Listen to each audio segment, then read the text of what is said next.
What if the most dangerous weapon against centuries of oppression wasn't a sword or a gun, but a pair of stretched pantyhose? In the radical art world of 1970s, Los Angeles, one woman transformed the most intimate of garments into weapons of cultural revolution. Senga Nengudi didn't seduce with batting eyelashes or whispered promises. Instead, she wielded pantyhose like a sorceress, stretching them into forms that would challenge everything America thought it knew about Black women's bodies, art, and power itself. The year is 1975. America is reeling from civil rights upheaval, feminist awakening, and artistic rebellion. In this charged atmosphere, a young Black woman from Chicago arrives in Los Angeles with a vision that will shake the art establishment to its core.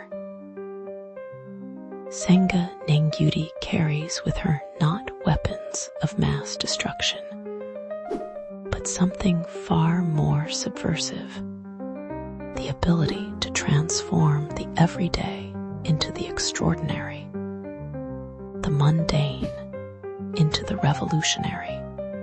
Nengudi's background reads like that of an unlikely revolutionary. Born in 1943, she grows up in a world where Black women's bodies are simultaneously fetishized and dismissed, where their experiences are marginalized in both mainstream culture and the emerging feminist movement. But Nengudi possesses something her oppressors never anticipated: an artist's eye that sees possibility where others see only limitation. Her weapon of choice seems almost laughably simple: pantyhose. These sheer, stretchy garments that women squeeze themselves into daily become. In Nengudi's hands, sculptural materials of unprecedented power. She stretches them, fills them with sand, hangs them from walls and ceilings, creating forms that pulse with life and meaning. Her R.S.V.P series transforms galleries into spaces where pantyhose sculptures dangle like ghostly bodies, like shed skins, like the remnants of some mysterious ritual. But Nengudi's true genius lies not just in her choice of materials, but in her understanding of their loaded symbolism. Pantyhose represent everything society expects of women: constraint, conformity, the pressure to smooth away imperfections. For Black women, they carry additional weight: the expectation to assimilate, to make themselves palatable to white sensibilities. By stretching these garments beyond recognition, Nengudi performs a kind of artistic exorcism, liberating both the material and the women who wear it. The art world doesn't know what to make of her. Here's a Black woman creating sculptures that are simultaneously abstract and deeply personal, minimal and maximally charged with meaning. Her pantyhose pieces stretch, and sag like aging skin, bulge with sand like pregnant bellies, hang like empty cocoons waiting for transformation. They're beautiful and unsettling, familiar and alien. Nengudi's methods are as unconventional as her materials. She collaborates with dancers and performers, understanding that her sculptures aren't meant to be static museum pieces, but living, breathing entities that interact with human bodies. When dancers move among her Pantyhose installations, something magical happens. The boundary between art and life dissolves. The sculptures become extensions of the performers' bodies, and the performers become part of the sculptural environment. This is where Nengudi reveals her true power as a cultural femme fatale. She seduces viewers into experiencing Black women's bodies in entirely new ways. Instead of the hypersexualized or desexualized images that dominate popular culture, she presents forms that are sensual without being exploitative, powerful without being threatening, vulnerable without being victimized.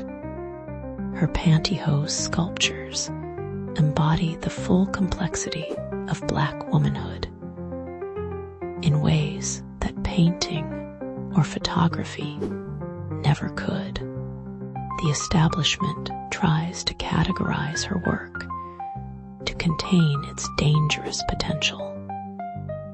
Is it sculpture, performance art, feminist art, Black art?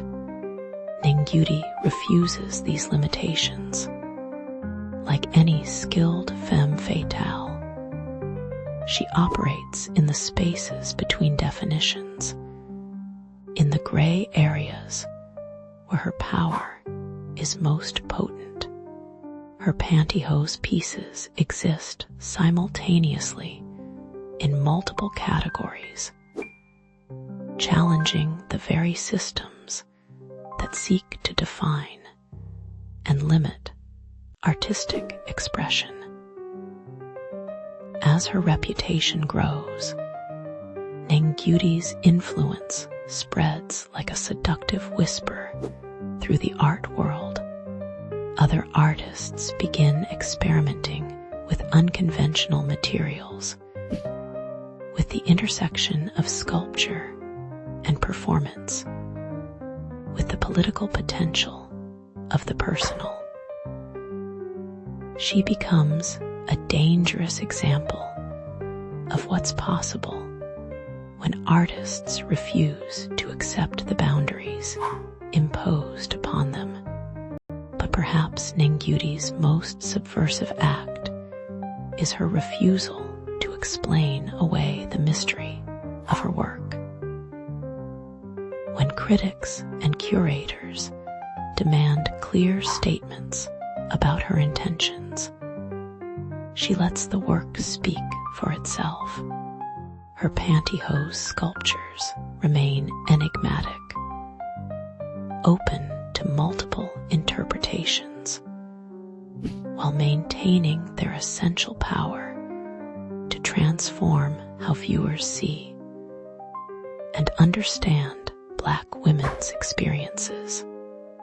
The consequences of Nengudi's artistic rebellion ripple far beyond the gallery walls. Her work helps pave the way for generations of artists who use unconventional materials and methods to address issues of race, gender, and identity. She demonstrates that the most powerful political statements often come not through direct confrontation, but through the subtle alchemy of transforming the familiar into the revelatory. Here's the twist that even art historians sometimes miss. Nengudi's Pantyhose works weren't just about Black women's experiences in isolation. They were about the universal human condition, about how we all stretch ourselves to fit into spaces that weren't designed for us, about how we all carry invisible weights, about how we all shed old skins to become new versions of ourselves. By grounding these universal themes in the specific experience of Black womanhood, she created art that was both deeply personal and broadly resonant. As Nengudi once said, "I was interested in the malleability of the material and what it could suggest about the human condition." This deceptively simple statement reveals the depth of her artistic vision. She understood that pantyhose, like human beings, could be stretched beyond their apparent limitations without breaking entirely. Today, Senga Nengudi's legacy continues to seduce new generations of artists and viewers. Her pantyhose sculptures hang in major museums, but their real power lies in how they changed the conversation about what art could be and who could make it.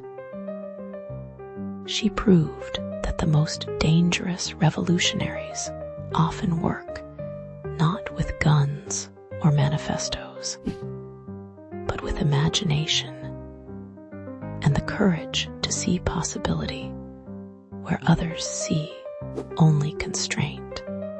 In a world that tried to limit her to narrow definitions of race and gender, Senga Nengudi stretched those boundaries until they snapped, creating space for new ways of being and seeing. She remains the ultimate cultural femme fatale, a woman who wielded pantyhose like weapons and transformed the art world forever.